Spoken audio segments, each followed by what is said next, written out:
Hey guys, I just wanted to make a quick follow-up on my Avowed video, which upset a lot of people. And I just want to set the record straight by saying I was wrong about Avowed. No, I'm not wrong about how uninspired the story is or how forgettable the characters are.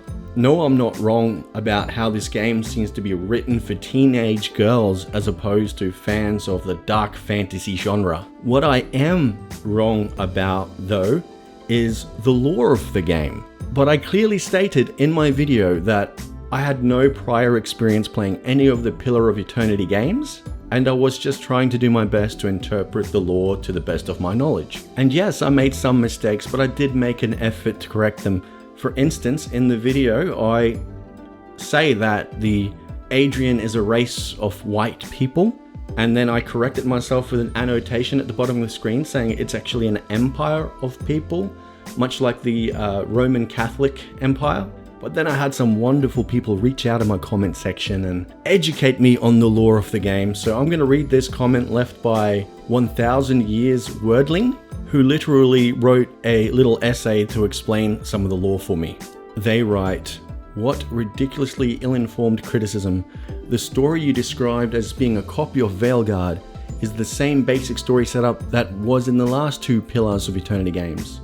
The reason it feels like you're entering into somebody else's D&D game is probably because it's the third in a universe that you don't know anything about." Wait, I just realized that I may have misread this guy's name. I think it's actually 1000 Year Swordling. That makes more sense, right? Anyway, you are 100% right. I haven't played any of the Pillar of Eternity games, and I guarantee you that a lot of the people who are going to be playing this game will have no idea about those games even existing. I hate to say it, Swordling, but you will be among the few that are well versed on this lore. Continuing, the Adrian race empire is not white people, and the name translates to many deer, meaning people of the deer, because of the kingdom of meadowfolk, white people, originated from the tribes of deer hunters, and after its founding they merged with wood elves to form the empire. A theme of the game is colonialism since the very beginning, but the main faction interested in colonialism is the villain empire, who are 50% black people, and they speak a pseudo-Spanish type of language. I'm not going to lie, Swordling, this little lore drop that you're giving me, it is interesting. And you are getting me a little bit excited for the game. Well, not Avowed. Avowed is trash, but to play Pillars of Eternity 1 and 2, I might actually check them out. You go on to say, after them, it's fish people called Omoa in the second game, which is literally about colonizing a tribal group of Omoa. You don't even have the option to represent Adia because they're not major players anymore. It's mostly fish people versus other fish people and blacks, just blacks, trying to make as much money as possible, exploiting the plentiful natural resources there. In the first game, the Adrian Empire is juxtaposed with the Deerwood, and it's played like the Adrian Empire is the British Empire, and the Deerwood is the early America after declaring independence. Again, I compared the Adrian Empire to the Holy Roman Catholic Empire, so I was kind of close there, so I wasn't too far off. The second game was literally rewritten because they thought it romanticized colonialism too much, so it's hardly some kind of anti-white people game. From the beginning, it has been pretty nuanced. The Glanfethan elves, which are like the Native American elves that were colonized during the founding of Deerwood, are depicted as cunning rogues. Didn't watch further because you obviously don't know what you're talking about, and you're trying to hijack games talking about stupid culture war garbage. Kiss yourself. Mwah. Okay. Well, Swordling, it sounds like Pillars of Eternity has some awesome lore. And this is why it's going to break my heart to tell you that you are going to be so disappointed in Avowed. Just to be fully transparent, I had more fun reading this comment, even though you were mean to me, kinda, than playing the game. Oh no, bro, they have Dragon Age, the Veil Guarded your game. Pillars of Eternity sounds amazing, and they've taken this game with such deep lore and awesome tribes and races, and they've reduced it into a young adult novel that's more focused on telling a story about some gay romance and a dwarf's childhood trauma. And it seems as though they've reduced the Adrian Empire into nothing more than white colonizers, in this game at least. I have played about 25 hours in the game already, and I barely remember any of the quests. I don't remember most of the names of the NPCs. I'm struggling to remember the story because it is so boring. And the quests that I do remember, I only remember because they make me facepalm. One of the first side quests I accepted was from this woman, and her house had been overtaken by these little goblin creatures. At first I was like, hey, that's pretty cool, let's go investigate. I work my way out of town, I find a little hut and find a little cabin overrun by little goblins. I slaughter them all, and then I see a painting on the wall of a woman holding hands with one of these little goblin creatures. I then go into her room and find a diary on her table. I read the diary, and she writes about dreams, intimate dreams she has with these little goblin people. You find out that she has like this intimate connection with these goblins, and they're like twin spirits or something.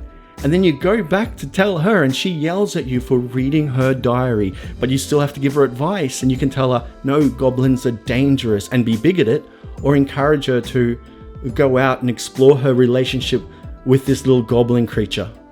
And then there is another quest later on where you meet this Moa warrior, this tough guy who's getting a bit old, and he's got so many cool stories to tell you about his heyday, and and then he sends you on a quest into a cave to find this relic, this heart of some beast, so he could, relive his glory days or something. And then you find out he just wants that heart to create a poison so he can kill himself, because now he's a weak, useless man who can't do anything anymore. And the right option in this, you have two options. You can deny him the poison, right? And force him to live out his life as a crippled, weak man, or give him the poison. I didn't want to give him the poison, but I was lectured. It's his body, his choice. I am so sorry, brother. It seems like they have truly ruined Pillars of Eternity. It sounds great from your comment, man. It really does. But hey, there is silver lining to all of this. There is light at the end of the tunnel. This game is much better than Dragon Age: The Veilguard. And I don't doubt that some people will get enjoyment from this game. It is just cringe. I mean, the combat's pretty good. I honestly think the combat feels much more fun in this game than in Skyrim. And exploring the world is a lot of fun. I mean, there are, 4 or 5 different biomes that you can visit. Although I believe the way the game is thrown together is kind of archaic, kind of feels outdated. Because each map, it's a decent sized world map, but you go through gates to get to each biome, and there's like a minute loading screen between these. It's not a fully open world. It's like different biomes that you have to load into, and that's kind of silly. And also the UI is a bit clunky and annoying. But I'm so sorry, man. It seems like they have ruined it, because it's not about the epic story anymore, and it's about personal drama, self-discovery. And this is why I said this is not a game for men. Your wives, girlfriends, or your sisters will probably love this game. I guarantee you they will like it at least. But you are going to be so bored playing this, and you are going to facepalm. And that's just the reality of it. For those of you on the fence, or who are still going to pick it up, regardless of what I say, I hope you enjoy the game. It's not like I want you to not enjoy the game. I just know the game is not for me, and it will not be for a lot of people who think like me. And I just wanted to express that. I never thought I would get this many views on that video. This was my second video I ever made. But hey, if you've bought the premium version of the game, then you'll be able to play it in a matter of hours.